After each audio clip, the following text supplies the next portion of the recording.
कार्यक्रम के पुण्यार्चक है श्री कंवरलाल जी, महावीर प्रसाद जी पाटनी, आरके ग्रुप, मदनगंज, किशनगढ़, राजस्थान। जय श्री ओम नमः सिद्धेभ्यः सर्वमंगल मांगल्यम सर्वकल्याणकारकं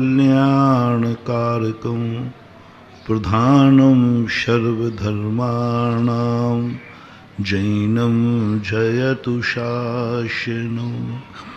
पंच परमिष्टि भगवान के जय। आचार्य श्री गुरुवर कुंद महाराज की जय। आचार्य श्री गुरुवर विद्यासागर महाराज की जय। परम पूज्य निर्यापक श्रवण मुनि श्री सुधा सागर जी महाराज की जय। जय। परम पूज्य महासागर जी महाराज की जय। आचार्य संघ की जय।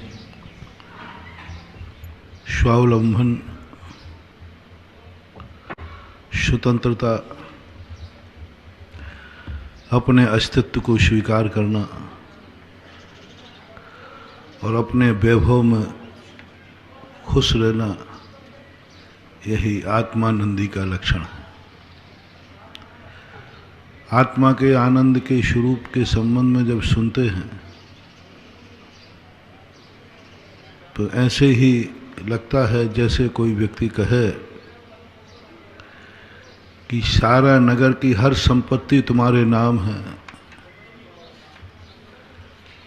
लेकिन मेरे पास तो फुटपाथ है।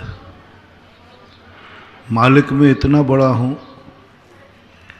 किसी पटवारी के खाते में पता चला, क्योंकि हमें तो ज्ञान ही नहीं था। हम तो उस विक्षिप्त दशा में जन्मे, उस समय जिस समय हमें बताने वाला कोई था ही नहीं। कल युग में जन्मने वाला व्यक्ति वह अनाथ है जिसका कोई पूर्ण पिता नहीं। चौथे काल में जब भी व्यक्ति जन्म लेता है, जन्मते ही उन्हें कहीं ना कहीं सर्वज्ञ का अस्तित्व दिखता है। उस अमूर्तिक तत्व को जानने वाले का हमारे ऊपर साया रहता है, हमारी संपत्ति को बताने वाला रहता है। प्रत्यक्ष रूप से वह अनेक उदाहरणों से हमें समझा देता है। बहुत सारे लोग अपने जगत पिता त्रिलोकीनाथ सर्वज्ञ पर विश्वास करके और संसार के समय वैभव को छोड़कर उस आत्मानंद की ओर बढ़ जाते हैं। लेकिन इस कलयुग में तो जन्मने वाला हर व्यक्ति अनाथ है। किसी ने कोई भी व्यक्ति आज हमारे सामने, हमारा गार्जियन हमारे सामने नहीं है। हमसे बड़ा कोई दुनिया में है ही नहीं, हमसे पहले आने वाला कोई है ही नहीं। जो पहले आया है वो भी हमारे जैसा ही है। आज आराधक भाव नहीं बन रहा है, आज साधर्मी भाव बन रहा है। साधर्मी भाव में तो सब एक समान होते हैं, एक समान ज्ञान होता है, एक समान विचार होता है, एक समान चर्या होती है, एक समान अनुभव होते हैं। हमसे बड़ा तो कोई आज है ही नहीं दुनिया में, परमार्थ के क्षेत्र में, जो हमसे अधिक जानता हो। जिससे हम जानते हैं आगम, उस आगम से ज्यादा ज्ञान किसी को नहीं है। जो आज वर्तमान में जितने शास्त्र हैं, उससे ज्यादा ज्ञान किसी को है ही नहीं। आज मति शुद्ध ज्ञान की सीमा है, सबका एक समान अनुभव, वैभव, गुण स्थान सब एक समान है। मुनियों को देखो, सब मुनिराज इस कलयुग में एक क्लास वाले, नीची क्लास वाला तो मिल जाएगा, ऊंची क्लास वाला नहीं मिलेगा। मुनि भ्रष्ट तो मिल जाएंगे, शीतलाचारी मिल जाएंगे, नीचे गुण स्थान में रहने वाले मिल जाएंगे, लेकिन सप्तम गुण स्थान से ऊंचा विचरण करने वाला कोई मुनि इस कलयुग में नहीं है, ऊंची क्लास वाला नहीं है। नीची क्लास वाले तुम्हें हजारों लाखों मिल जाए, तुम्हें क्या लाभ है, क्या मिलेगा, क्या देंगे वो, क्या देंगे वो? क्योंकि उनकी क्लास ही नीची है, उनके अनुभव नीचे है, उनका ज्ञान नीचा है, सब कुछ नीचा है। उनसे तुम्हें कुछ मिलने वाला नहीं। बराबरी की क्लास वालों से क्या मिलेगा? बस इतना ही मिल जाएगा, जिस दिन तुम स्कूल नहीं जाओगे तो उस दिन वो तुम्हें कॉपी दे देगा, भाई कल टीचर ने ये पढ़ाया था, इससे ज्यादा कुछ नहीं। साधर्मी से कुछ नहीं मिलने वाला, क्या दे पाएंगे? कुंदकुंज स्वामी साधर्मी क्या दे पाएंगे? वो भी 6 7 में से ऊपर नहीं थे।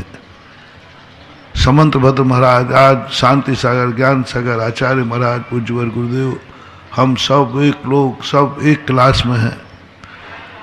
जब किसी बात की बात पूछो तो वो ही कहते हैं मेरे गुरु ने ऐसा कहा था।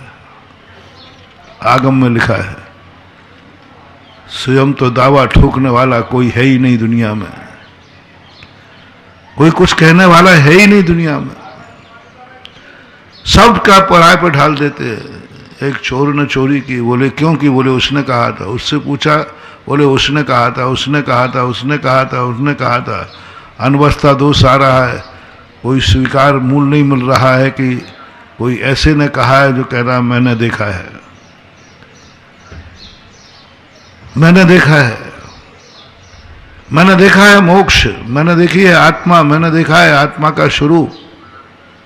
कुछ नहीं मालूम, सब एक दूसरे पे थोपने वाले। गुरु से पूछे, गुरु महाराज आप जो बोल रहे हैं कहां से बोल रहे हैं? बोले मेरे गुरु ने कहा था इसलिए मैं तुझे बोल रहा हूं, मुझे कुछ नहीं मालूम। जैसा तुझे कुछ नहीं मालूम है, सब मुझे भी कुछ नहीं मालूम। सारे पंचम काल में हर व्यक्ति अनाथ है। कोई भी मोक्ष मार्ग में तो खास तौर से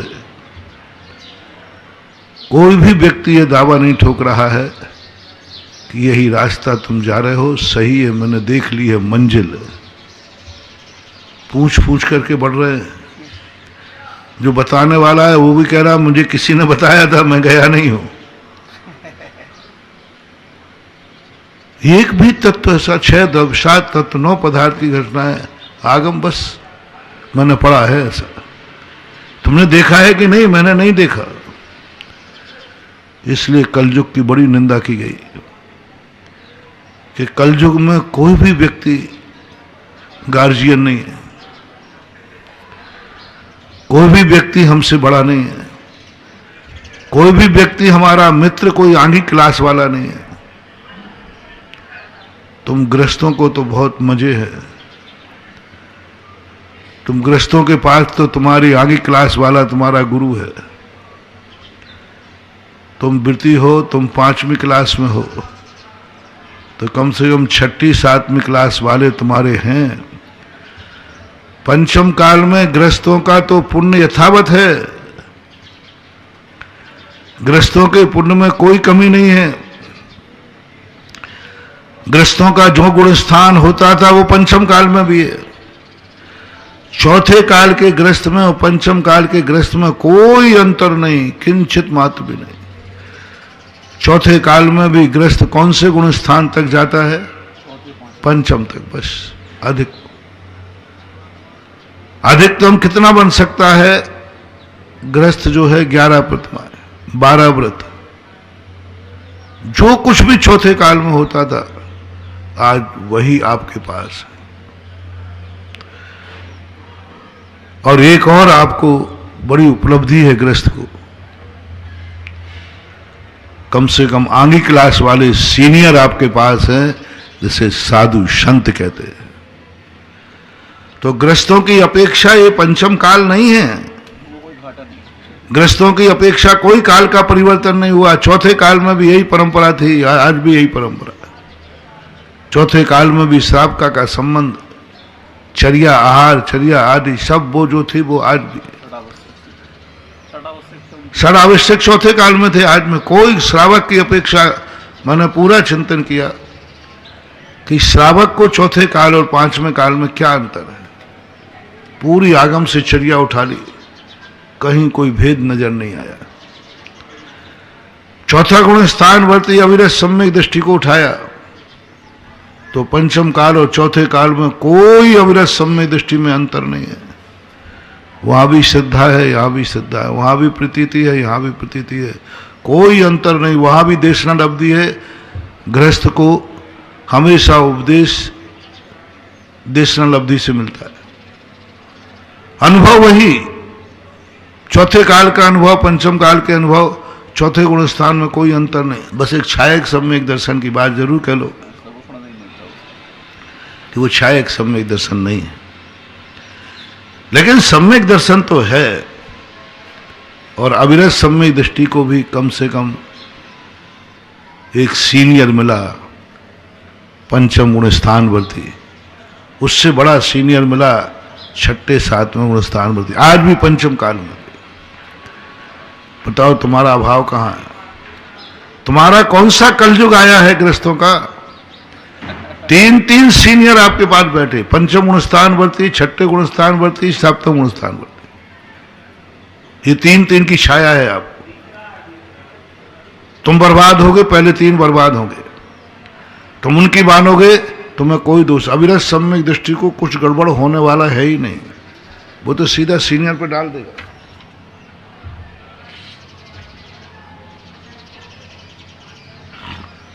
नौकर को कभी सजा नहीं होती, कहता साहब मालिक ने कहा था। अविरत सम्यक दृष्टि तुरंत कह देगा मैं क्या करूं, हमारे तीन तीन सीनियर आगे जा रहे हैं, ये लोग जिस मार्ग पे चल रहे थे, मैं तो बालक हूं। बच्चे को दोष नहीं है। हमने कुछ दिन पहले कहा था, उन बालकों को दोष कम लगता है जिनके माँ बाप भी दोषी होते हैं, और बालक को शराब पीने वाले को कम दोष लगता है जिसके बाप भी शराबी होते हैं। उन पापी बालकों को पाप कम लगता है जिनके माँ बाप भी पापी होते हैं, क्योंकि वो क्या करे, माँ बाप ने जैसा संस्कार दिया वैसा कर रहा है, माँ बाप ने जो करते वो कर रहा है। लेकिन जिनके माँ बाप ने संस्कार नहीं दिए वो गड़बड़ करे तो मामला गड़बड़ है। तो अविरत सम्यक दृष्टि सीधा कह देगा मैं गलत रास्ते पे हूं, सही में मुझे मालूम नहीं, हमारे तीन तीन महाधुरंधर आगे जा रहे हैं, हमने तो उनका अनुकरण किया है, हम गलत हैं तो मेरा कोई दोष नहीं है, मैंने गलत सोचा है मेरा कोई दोष नहीं है, मैंने गलत किया है मेरा कोई दोष नहीं है, मैं गलत रास्ते पे चला हूं, मैं कुछ नहीं जानता, मैं इन तीन को जानता हूं। एक सत्ता गुण स्थान वार्ते आगे जा रहा है, छठे वाला जा रहा है, पंचम वाला जा रहा है, ये हमारे सीनियर हैं। और सीनियर के पीछे जाने में जूनियर को कोई दोष नहीं, वो तो इस कह के बरी हो जाएगा, ये हमारे बॉस हैं सीनियर। तो चौथा गुण स्थान भर्ती भी आज कोई भी खतरे में नहीं है, कोई खतरे में नहीं, उसको तो पीछे चलना है, चल जाएगा। पंचम गुण स्थान भर्ती को खतरा नहीं है, श्रावक को, आगे दो दो मुनिराज हैं। अब आती है बारी हम लोगों की। पूरा कलयुग जो है मुनिराजों के ऊपर आ रहा है। इस कलयुग का दुष्प्रभाव सबसे बड़ा, हमारा सीनियर हमसे छीन लिया। सीनियर हमारे पास कलयुग ने, तुमसे सीनियर नहीं छूना, सीना हमारा सीनियर छू लिया। क्रमवार चलो, क्रम से चलो, हमारे पास कोई सीनियर नहीं बचने दिया। पंचम काल ने कहा तुम्हारे सामने कुछ भी नहीं होगा, न कोई रास्ता दिखाने वाला, न रास्ता पे चलने वाला, न तुम्हारा सीनियर, तुम खुद चुनो रास्ता, गिरो तो तुम्हारे खाते, मरो तो तुम्हारे खाते, भटको तो तुम्हारे खाते, और पीछे वालों का पाप और लगेगा। मुनि महाराज जिस रास्ते पे चल रहे हैं वो गलत चल जाए, कोई रास्ता बताने वाला नहीं, कोई सीनियर नहीं है एक भी, सब साधर्मी हैं। भद्रबाहु श्री स्वामी से लेकर पंचम काल के अंत में जो धीरंजर या बरांग नाम के जो मुनिराज होंगे, ये सब साधर्म की कोटि में आते हैं। वीरांगन जो भी नाम है, सब बराबरी के एक कोटि में आएंगे। ठीक है, एक क्लास में कोई 90 नंबर भी लाता है, कोई 99 लाता है, कोई 33 लाता है, कोई सप्लीमेंट्री आती, लेकिन क्लास तो एक ही कहलाएगी। ये नहीं कह रहा हूं कि सबके पंचम काल में सब मुनिराज एक समान है, नहीं नहीं। कुंद स्वामी 100 नंबर लेने वाले, भद्रबाहु स्वामी आदि, शमंत्र भद्र महाराज आदि बड़े बड़े महाराज हुए, इनके नंबर अधिक हैं, लेकिन ये सीनियर नहीं है, क्लास के कैप्टन हो सकते हैं। कैप्टन को कितना ज्ञान होता है? कैप्टन अधिक से अधिक इतना ज्ञान होगा कि जो किताब में लिखा वो पूरा जानता है। कुंद हमारे कैप्टन हैं, गुरु हमारे कैप्टन हैं, शांति सागर महाराज कैप्टन हैं, लेकिन क्लास तो सबकी एक है। क्लास तो सबकी एक है, पर वो आगे सीट पे बैठेगा क्योंकि वो कैप्टन है ना। थोड़ा हमारे लिए हुकूमत दिखाएगा वो, मैं तेरा कैप्टन हूं।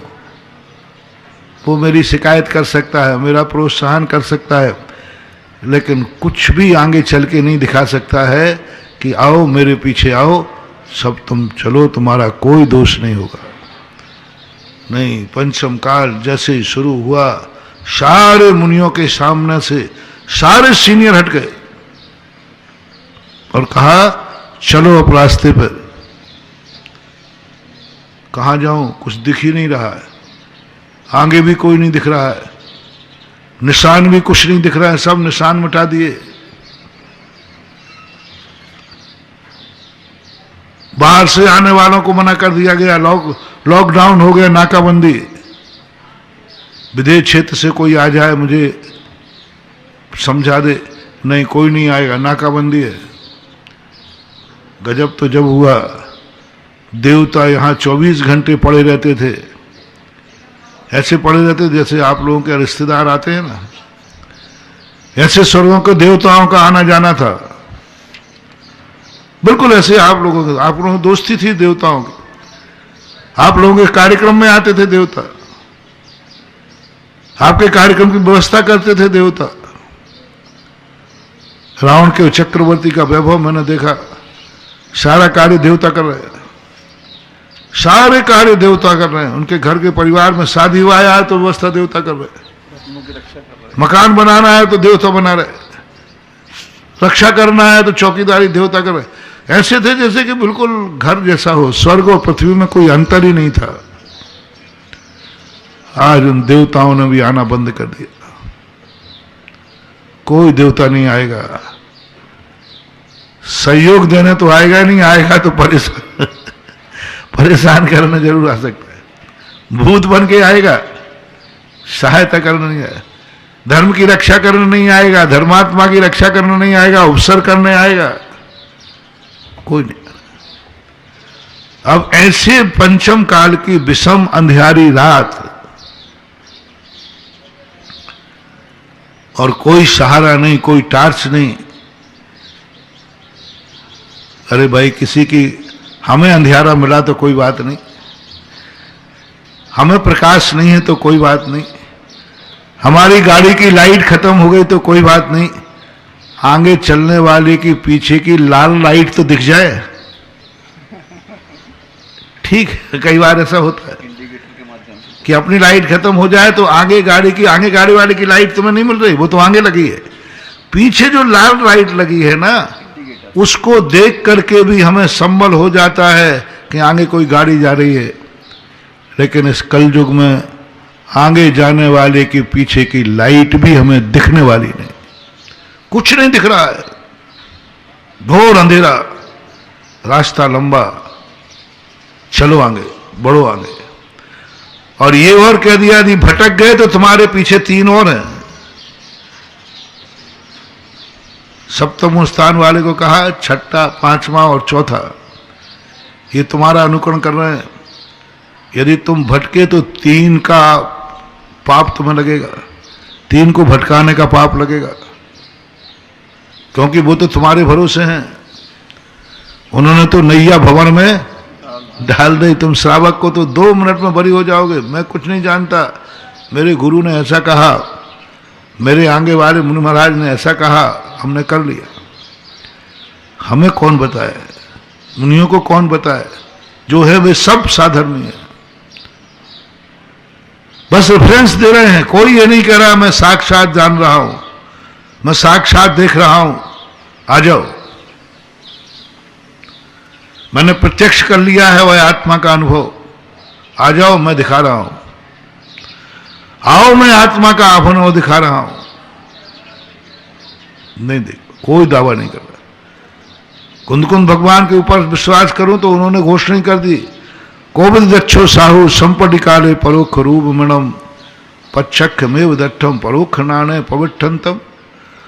कौन चतुर्शयाना है इस पंचम काल में परोक्ष ज्ञान में बैठकर, परोक्ष नाणे पविठंतम, परोक्ष ज्ञान में परिवर्तन करने वाला कहे मैं आत्मा के स्वरूप को साक्षात देख रहा हूं। कोविद दक्षो साहु कौन है कलयुग का साधु जो इसका साक्षात करेगा?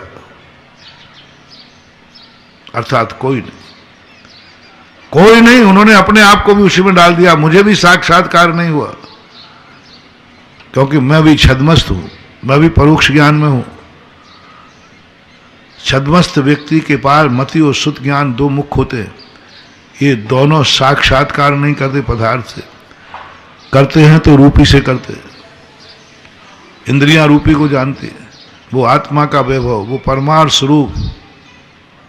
कुंदकुंद स्वामी के भी साक्षात्कार नहीं हुआ। उन्होंने भी कहा कि हमारे गुरु ने कहा है,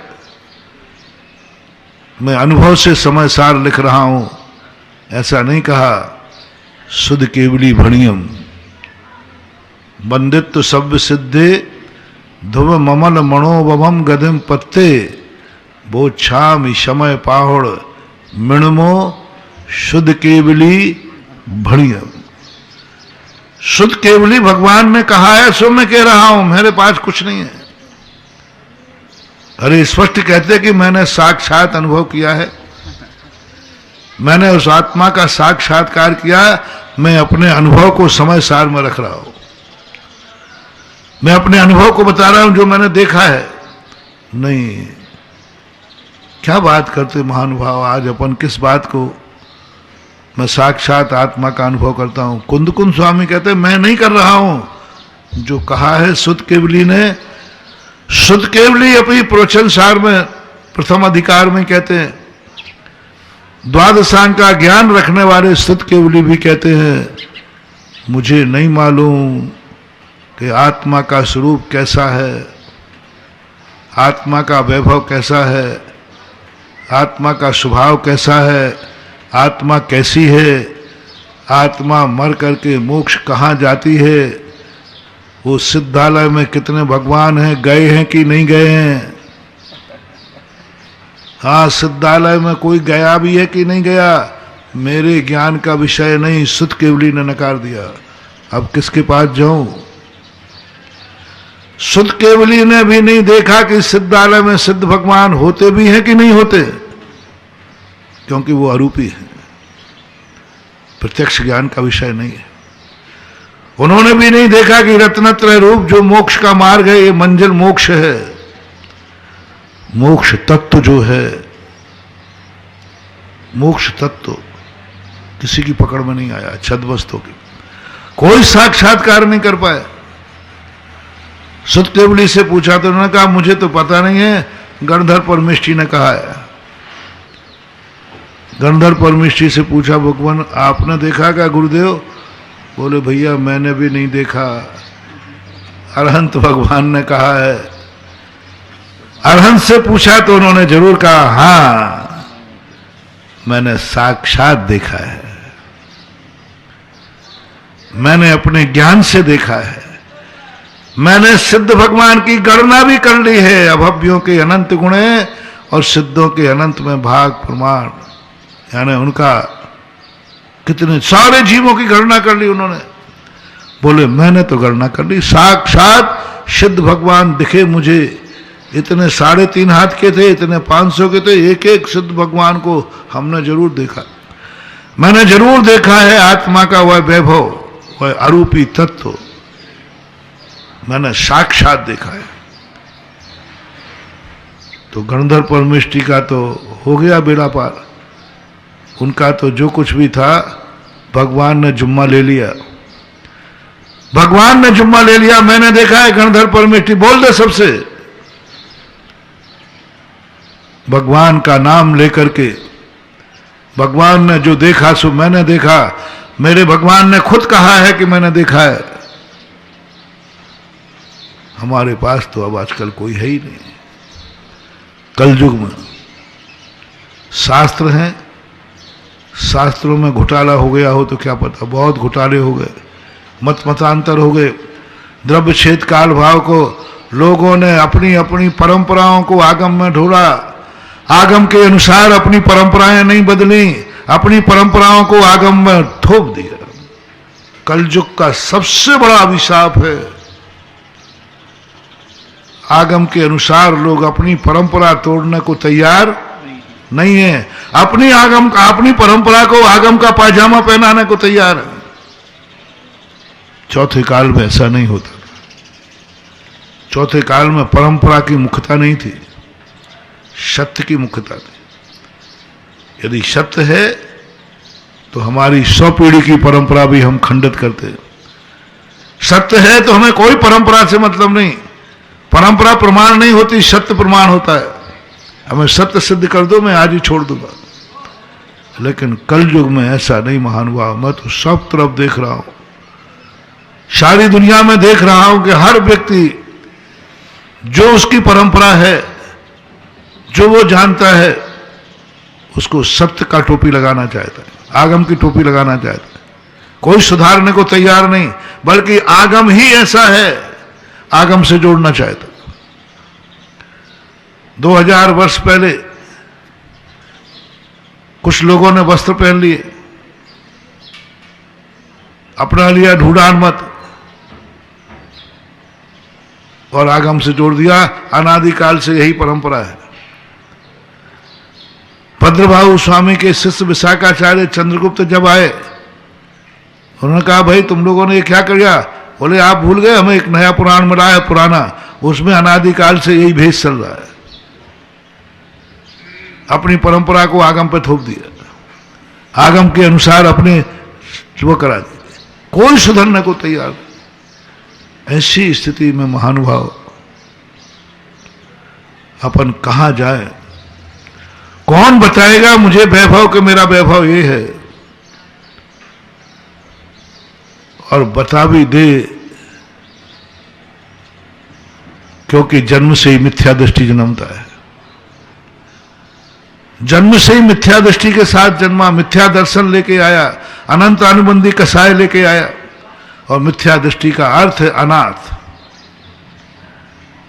जन्मते ही मर गए सब, कोई ना देव होगा तेरा, ना गुरु होगा, ना शास्त्र होगा।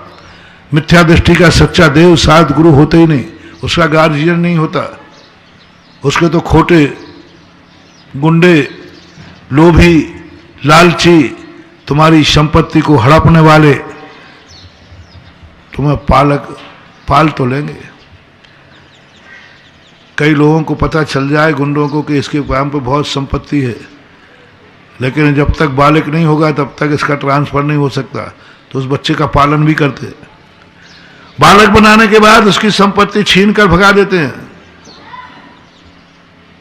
बहुत ऐसा हुआ, शास्त्रों में हुआ, ऐसी स्थिति बन जाती है। आज ये स्थिति ये बन गई कि आज मिथ्यात्व के पास, मिथ्या दृष्टि के साथ जो जन्मा है, उसने अपने पिताश्री के दर्शन नहीं किए, दुर्भागा कहीं। सच्ची मां का दर्शन नहीं हुआ, दुर्भागा कहीं का।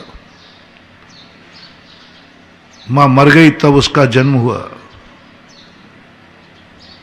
पिता गर्भ में आते ही मर गए। गुरु महाराज भी मिथ्या दृष्टि के नहीं होते। जब वो जन्म लेता है, चारों तरफ से उसके मिथ्या देव, मिथ्या गुरु, मिथ्या शास्त्र, मिथ्या सोच, मिथ्या विचार, मिथ्यात्व ही होता है प्रत्येक जीव का। पंचम काल में जो भी जीव जन्मेगा, मिथ्या दर्शन के साथ ही जन्मेगा। चौथे काल में संसार में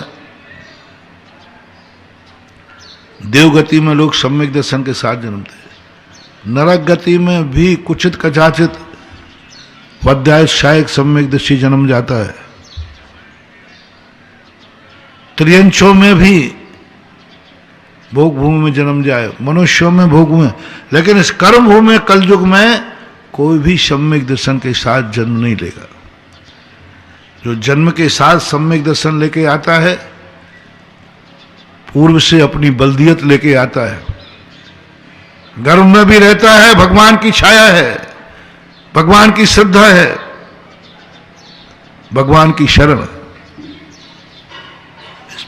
पंचम काल को निकृष्ट क्यों कहा? संसार की अपेक्षा नहीं। चौथे काल में जब कोई जीव जन्मते हैं तो ऐसे जीव भी जन्मते थे जो सम्यक दर्शन लिए है, और सम्यक दर्शन का अर्थ है वो भगवान को पहचानता है। गर्भ में है, अभी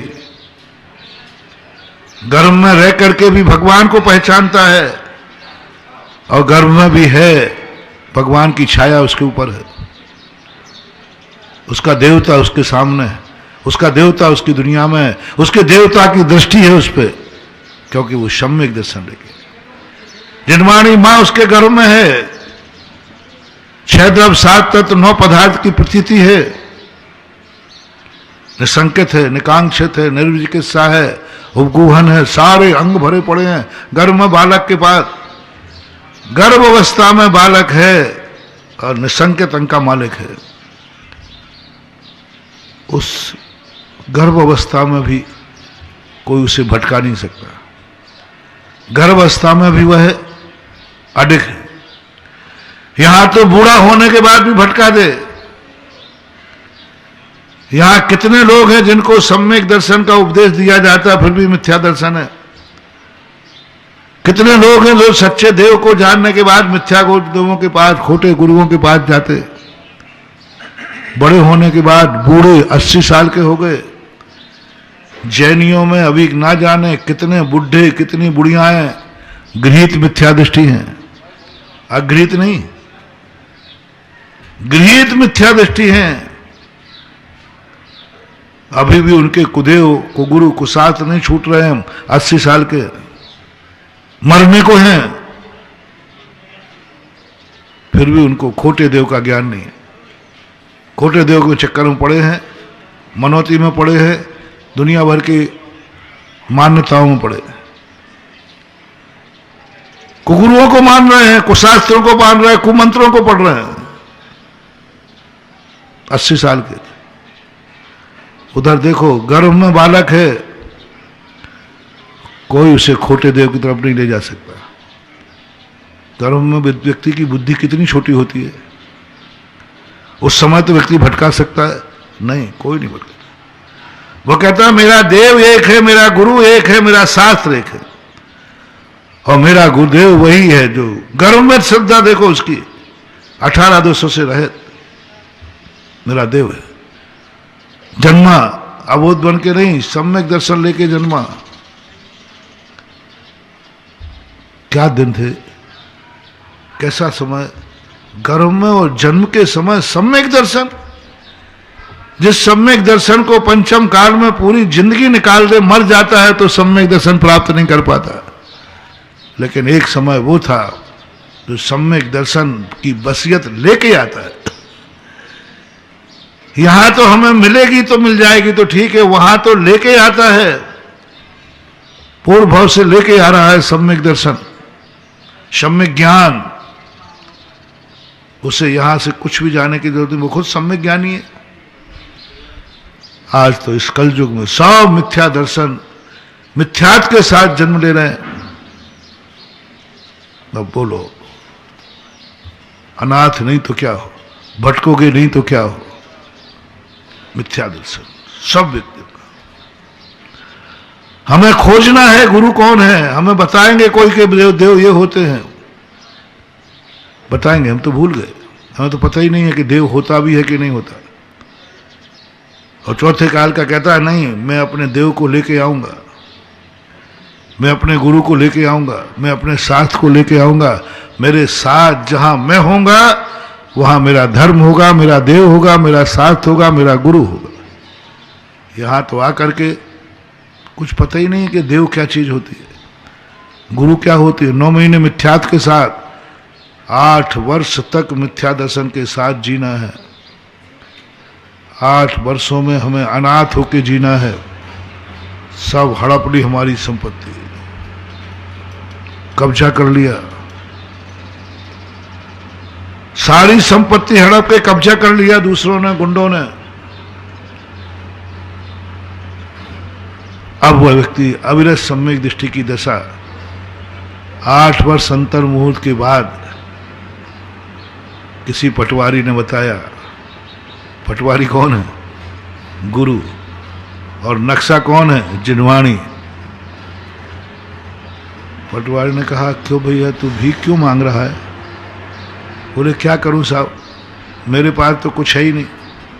अरे देख, तेरे बाप का नाम पर सारी संपत्ति है, ये मकान, ये हवेलियां सब तेरी हैं, ये सब जायदाद तेरी है, सारी संपत्ति है। वो कहता, सारा नगर मेरा है और मैं 2 रोटी को मोहताज हूं। तो जैसे उसकी तरफ देखा, अंदर ने जो कब्जा किए बैठा था, वो कहता है, आंख उठाई तो आंख निकाल दूंगा। मालिक को कौन आंख दिखा रहा है? साहब मेरे नाम चढ़ी है, मेरे नाम इसमें खाता है। गुंडा कहता है, खाता फाता कुछ नहीं जाता, कब्जा सच्चा, पट्टा कच्चा। पट्टा कच्चा, कब्जा सच्चा। जिसकी लाठी उसी की भैंस, यहां आंख उठा के भी मत देखना। पूरी संपत्ति पर कब्जा कर लिया है गुंडों ने। अब तुम्हें पता चला कि ये सब संपत्ति मेरी है, कैसा लगेगा? जब तक पता नहीं था तब तक फिर भी जी रहे थे कि चलो हमारी किस्मत ही गरीब है, हम गरीब के यहाँ जन्मे हैं तो भीख मांगना पड़ेगी, मजदूरी करना पड़ेगी। लेकिन अब तो क्या पता चल गया कि ये सारी संपत्ति मेरी है, लेकिन मेरे कब्जे में नहीं है। उसकी तो बहुत बुरी हालत होती है। वो देख देख करके कुड़ता है,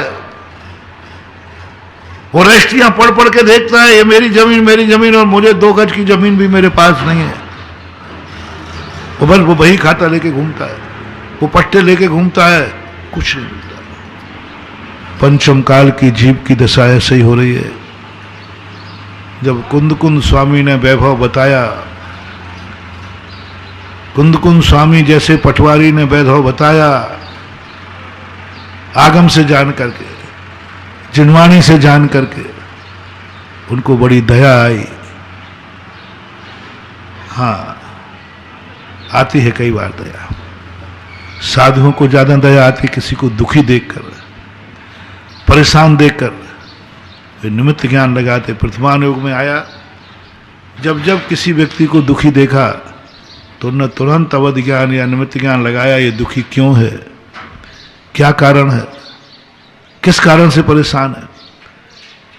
कुंद कुंद स्वामी ने देखा कि आज तो हर व्यक्ति अनाथ है, हर व्यक्ति दुखी है, हर व्यक्ति गुलाम है, हर व्यक्ति के पास कुछ भी नहीं, सब फक्कड़ है। उनको दया आई, उन्होंने इस दुनिया का नक्शा निकाला, उन्होंने 6 द्रव्यों का बही खाता निकाला, और निकाल करके जो उनकी शरण में गए, जिन्होंने उनको गुरु माना, उनको उन्होंने बताया, महाराज बहुत दुखी हूं, मन दुखी, तन दुखी, सब दुखी दुखी है, हम तो कुछ नहीं सूझ रहा है इस अंधेरे में, हमारे तो खुदा, हम कैसी किस्मत लेके। कुंद कुंद स्वामी कहते, रुको रुको।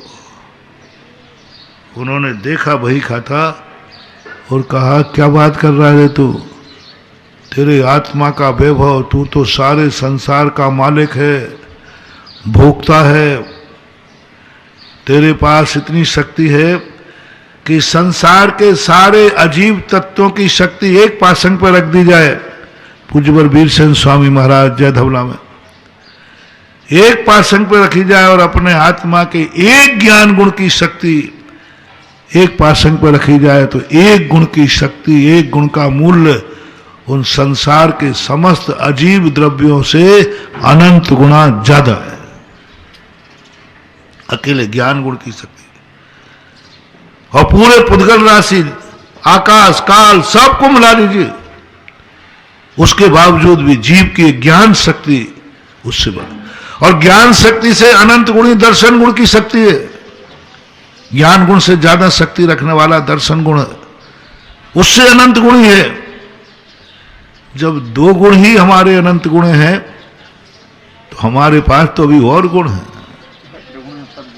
उन गुणों की तो हम गणना ही नहीं कर, अभी दो ही गुण हैं। इतनी संपत्ति का वैभव वाला, इतना संपत्ति तेरे आत्मा में भरी है, तेरी स्वामी है और तू फिर भी भीख मांग रहा है, फिर भी दूसरे के दरवाजे भीख मांगता है। छेद कई लोग तो इतने गरीबी से ऊब चुके, गरीबी को भोग चुके थे, उन्होंने कहा ये तो कोई 1 अप्रैल मना रहा है। किसी भिखारी को कहा जाए कि तेरा सारा नगर है, वो कहता मेरे से मजाक क्यों कर रहे हो। बहुत आयत लोग ने कुंद कुंद की बात सुनी नहीं। उन्होंने कहा ये सब हो ही नहीं सकता, मेरी दशा है, मेरा बाप इतना अमीर था, मेरे आत्मा में इतना वैभव है, नहीं सब हो ही नहीं सकता। कुछ चंद लोगों ने कहा सुन तो लो, कम से कम चंद लोगों ने कहा थोड़ा सुनो तो सही, क्या बिगड़ता है सुनने में। पूरा परिचय दिया, द्रव्य गुण पर्यायों से बताया, याद दिलाया, देख तेरा वैभव ये है, तेरे नाम चढ़ा हुआ है, उसकी पहचान ये है, ज्ञान दर्शन तेरा लक्षण है, तेरा स्वभाव है, सब बताया। कुछ जीवों को विश्वास हुआ कुंद कुंद स्वामी सही बोल रहे हैं। उन्होंने वो कॉपी ली, नकल की कॉपी ली, समय सार उठाया और बार बार पढ़ना शुरू किया। बार बार नक्शा देख रहा है, यहां भी मेरा नाम चढ़ा, यहां भी मेरा नाम चढ़ा, यहां भी। मैं तो संसार का भोगता हूं और संसार मेरा भोग्य है। भोक्तृत्व नाम का एक गुण होता है जीव के पास, पुद्गल के पास नहीं होता। भोक्ता बड़ा होता है, भोग छोटा होता है। सारा संसार मेरे भोग्य, मैं तो भोगता हूं।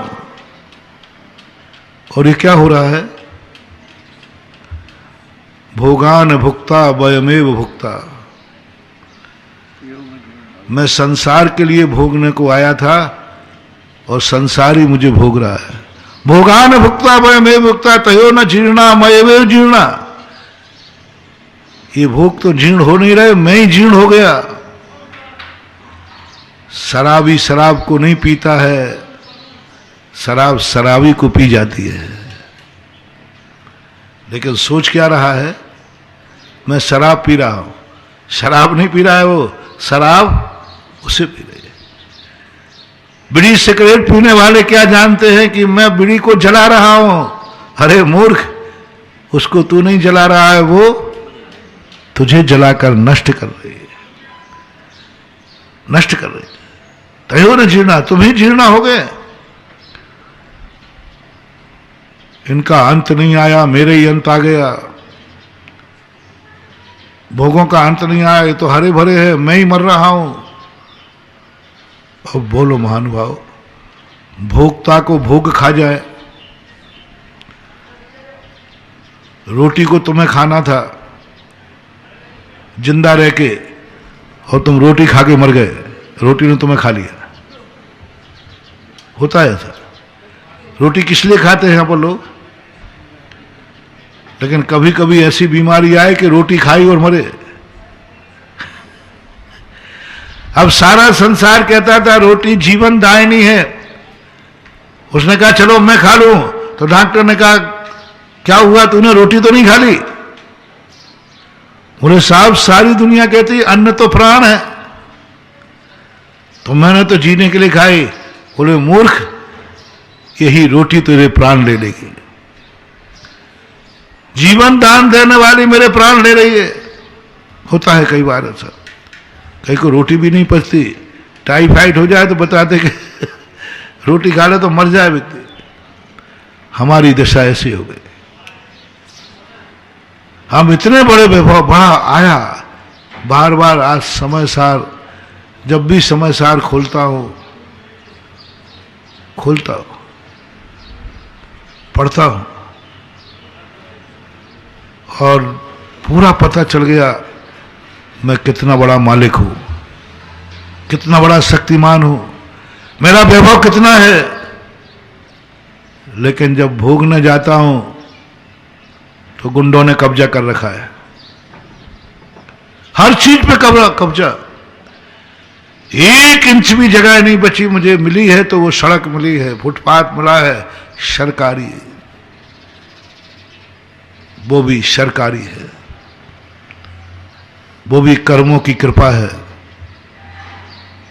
मेरे स्वयं के नाम की तो बसियत इस कलयुग में 24 घंटे उठा लीजिए सुबह से शाम तक, तुम्हारा खुद का निजी वैभव कुछ भी नहीं है, निजी आनंद कुछ भी नहीं है। किसी भी दिन कोई ऑफिसर आएगा सड़क से हटा देगा, उठो यहां से। सड़क पे ठेला लगाने वालों की हालत क्या होती है? भगाते बस, इधर से इधर भग। पंचम काल में बस सड़क के किनारे अपना ठेला लगा के बैठो, कोई भी आएगा उठा देगा, भाग यहां से। मालिक तो हो ही नहीं दुकान का, कुछ भी नहीं, सब पुद्गल। आप सुबह से शाम तक देख लीजिए कौन सा क्षण है जो तुम पर की कृपा के बिना जी रहे हो, अपना विसंग चल रहा है नौ कर्म और कर्म का। परिधानता देखो क्या हो गई। इधर बही खाता मिल गया, नक्शा मिल गया पटवारी का, सारी संपत्ति हमारी, हम भोगता हैं। लेकिन ये 8 कर्म रूपी गुंडों ने ऐसा कब्जा उठा के रखा है, ज्ञानावरणी कर्म तो जानने ही नहीं दे रहा था। ज्ञानावरणी कर्म ने तो ऐसा मिथ्यात्व का आवरण ओढ़ लिया था। ज्ञान हम जानने वाला है, ज्ञान एक जाननहारा है, वो क्षयोपशम है। लेकिन इस मिथ्यात्व ने उस ज्ञान पर भी ऐसा आवरण डाल दिया कि हमें कुंद कुंद की वाणी भी समझ में नहीं आ रही, समय सार पढ़ने में मन नहीं लग रहा, भाव नहीं रहता क्या पढ़ना है इसको। कुंद कुंद भगवान की वाणी नहीं सुनते, गुरु की वाणी नहीं सुनते।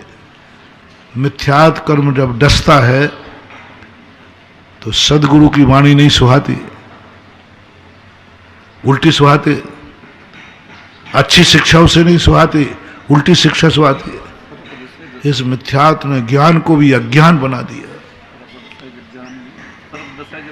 हाँ, वो कुछ करने नहीं देता, वो कहता नहीं इसको ज्ञान मत करने दो। आताताई शक्तियां होती है ना, वे अपनी प्रजा को पढ़ाती लिखाती नहीं, मूर्खों पर राज्य करते। पढ़ लिख गए तो ये हमारे काबू में नहीं रहेंगे। मिथ्यात्व हमेशा एक ही काम करता है, इसको ज्ञान मत होने देना, इनको ज्ञानी गुरु के पास मत भेजना, सच्चे गुरु के पास मत भेजना, खोटे गुरु के पास भेजो जो खोटा संस्कार देवे, खोटे सिखावे, उल्टा मार्ग सिखावे, उल्टे की तरफ मिथ्यात्व कर। जैसे तैसे करके ज्ञान ने जैसे तैसे जोर लगाकर मिथ्यात्व को समाप्त किया और कम से कम समय सार पढ़ने के लिए ज्ञान आ गया, गुरु की बात सुनने का ज्ञान आया, पढ़ने के लिए ज्ञान आया, भाव आया, जाना। लेकिन क्या करें, ज्ञान तो हो गया लेकिन कब्जा तो बहुत जबरदस्त है। अविरत सम्यक दृष्टि की हालत ऐसी होती है। पंडित जी साहब बनारसी दास ने लिखा, आटापटी जैसे अग्नि पर पापड़ पड़ता है ना, ऐसे ही सम्यक दृष्टि जलता है। अभी तक नहीं जल रहा था क्योंकि पता ही नहीं था। जैसे ही चौथे गुण स्थान में आता है तैसे उसको सारी संपत्ति वैभव पता चलता है, लेकिन कब्जा बिल्कुल भी नहीं है। वो देख देख कर जलता है, महल मेरा है, वैभव मेरा है, सब कुछ मेरा, और मेरे पास कुछ ही नहीं। उस वैभव को पाने के लिए तरसता है, जैसे तैसे प्रयास करता है, लेकिन नहीं कर पाता। असंख्यात सम्यक दृष्टि है संसार में, असंख्यात, और मनुष्यों में देखा जाए तो लाखों करोड़ों निकलेंगे जिनको ज्ञान हो गया है अपनी संपत्ति का, लेकिन वो कब्जा नहीं हटवा पा रहे हैं गुंडों का, असंयम का। असंयम रूपी गुंडा, असंयम रूपी शक्ति ऐसी बैठी है कि सब कुछ जानते कहते हैं आंख मत उठाना, ध्यान रखना, चुपचाप बैठो, चुपचाप बैठो।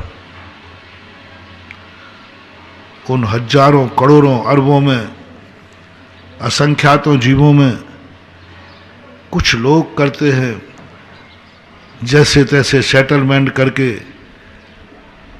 कभी कभी क्या होता है, गुंडा यदि कब्जा कर ले ना तो कहते देख भाई नाम तो मेरी चढ़ी है ना, बोले हाँ चढ़ी है, तो ऐसा कर आधा आधा। अपनी संपत्ति आधी कभी कभी गुंडों को देना पड़ती है, देना पड़ती है, बांटना पड़ती है। क्या करोगे, नहीं तो वो आधी भी नहीं मिलेगी। अंत में चलो चलो भाई सेटलमेंट करते हैं, आधा तेरा आधा मेरा। इस सेटलमेंट में कुछ 13 करोड़ वृत्ति त्रियंशों की अपेक्षा मिला जाए तो चौथे गुण स्थान से असंख्यात गुणहीन, चौथे गुण स्थान वर्ती असंयमी असंख्यात है, नरकों में, देवों में, त्रियंशों में, मनुष्यों में, उनमें से असंख्यात में भाग प्रमाण समझौता कर पाए कि नहीं कुछ आधा आधा कर लो। उनका आधा भी नहीं, मां तुम्हें रहने को जगह देंगे, एक छोटा सा गार्डन दे देते हैं जिसको देशभक्ति बोलते हैं, विकल चारित्री बोलते हैं। थोड़ा सा दिया लेकिन कुछ नहीं, थोड़ा सा, वो तो काम चला हुए। मात इस पूरे 3 लोक में 3 कम 9 करोड़ राजों ने कहा कि भैया इतना कब्जा तो मैं लेके रहूंगा जितना एक इज्जत के साथ जीने की बात होती है। मेरा भी वैभव है, इतना गुलाम तो नहीं रहूंगा तो। लेकिन फिर भी पंचम काल में पूरा वैभव तो मिलने वाला है ही नहीं। और सबसे बड़ा दुख जो हो रहा है आज कि हमारे लिए कोई भी, हमारे ऊपर किसी की छाया नहीं है। सबसे ज्यादा मुनि जो प्रवचन के प्रारंभ में गया था, मुनि महाराज अनाथ है, कोई गार्जियन नहीं है। और जिम्मेवारी कितनी है, स्वयं की जिम्मेवारी, श्रावकों की जिम्मेवारी, ये सब पंचम काल में गुरु के भरोसे, सब गुरु के भरोसे। और गुरु किसके भरोसे है, उसको स्वयं का भार, स्वयं अंधेरा, लाइट भी नहीं दिख रही, और उसके बावजूद भी श्रावक कहते हैं गुरु महाराज मैं तो तुम्हारे भरोसे, मैंने तो नैया डाल दी, अब कैसे चलाएं। फिर भी महानुभाव अपन अभी कुछ दिनों से समझ रहे हैं, अपन को वैभव पता चल गया है। अब अपन को बस यही सेटल करना है कितना ज्यादा हम पराधीन है। अभी तो हम पूरे 100% पराधीन है, ग्रस्त तो पूरा 100% पराधीन है। 24 घंटे में एक दिन भी तुम्हारा हंसी तुम्हारे अधीन नहीं है। 9 कर्म के अधीन है तुम्हारी हंसी, 9 कर्म के अधीन है तुम्हारी आंसू। तुम सुबह से शाम तक देख लेना, एक क्षण में भी तुम्हारा कोई 9 कर्म का वियोग हो जाए, संप्रयोग है विप्रयोग आए, स्मृति समन्वहारा। आर्त ध्यान से भरा पड़ा है सारा संसार, आर्त ध्यान की स्थिति पड़ी पड़ी है। अब इसके लिए हम 1 महीने से लगभग प्रयास कर रहे हैं। अभी अपन उस 9 कर्म की पराधीनता पे आज हमने चर्चा की, जिस 9 कर्म के कारण इस 9 कर्म ने हमें इतना बंदी बना लिया कि हमारे पास कुछ भी नहीं रहने दिया। काल छीन लिया, क्षेत्र छीन लिया, भाव छीन लिया, भाव छीन लिए। कैसे छीने हैं इसने, आज आपका समय हो गया, फिर ध्यान में आएगा तो बताऊंगा। महावीर भगवान है। परम उपकारी निर्यापक क्षमण मुनिपुंगव श्री सुधासागर जी महाराज की जय। इस कार्यक्रम के पुण्यार्चक थे श्री कंवरलाल जी, महावीर प्रसाद जी पाटनी, आरके ग्रुप, मदनगंज, किशनगढ़, राजस्थान।